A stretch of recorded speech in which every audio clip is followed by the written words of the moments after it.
How competition is helping Southwest Airlines through COVID-19. We entered the almost empty airport as we had booked a Southwest flight to see our son.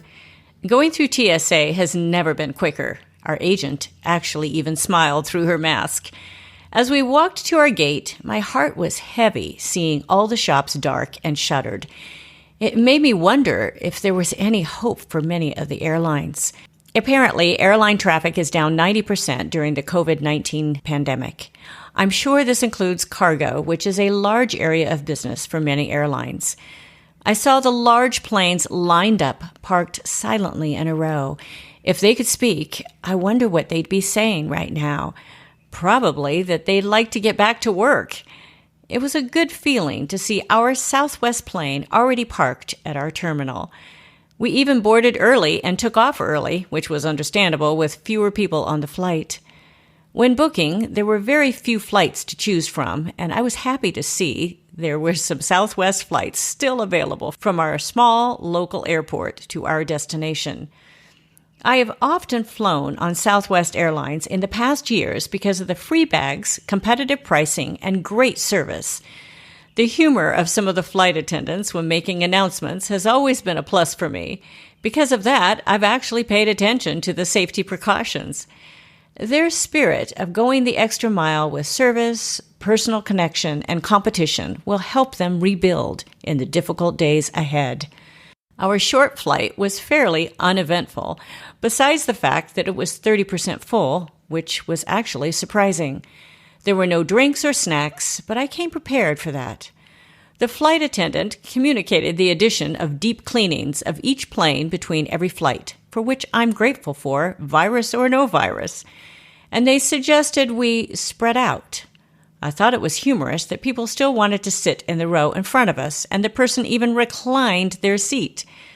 But I at least enjoyed the middle seat of our row being left open.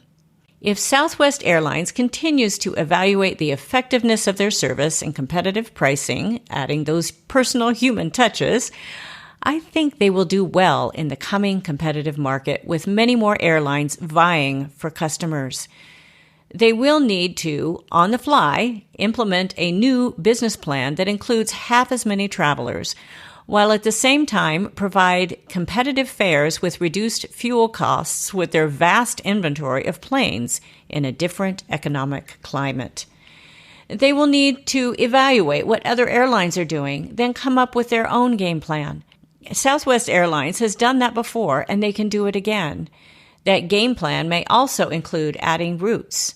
If other airlines go bankrupt, some popular routes may suddenly open up. They may charge more for their most popular flights. It also may mean strategic layoffs.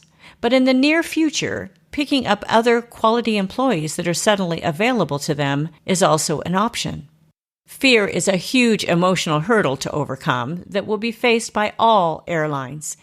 Many travelers will continue to be afraid to get on a plane that has recycled air with other passengers in close proximity. In the competitive market, gaining back anything close to previous market share, calming people's fears, will be a major issue and angle for smart marketing. As tests become more and more available, at least for flight attendants, that will probably be the area that will be addressed first. With any virus, there may be no symptoms or very few symptoms, and that's hard to test with every passenger or attendant. So those who are most vulnerable should probably not fly yet. But for the rest of us, I don't want to stay in neutral and in sequestration for the rest of my life.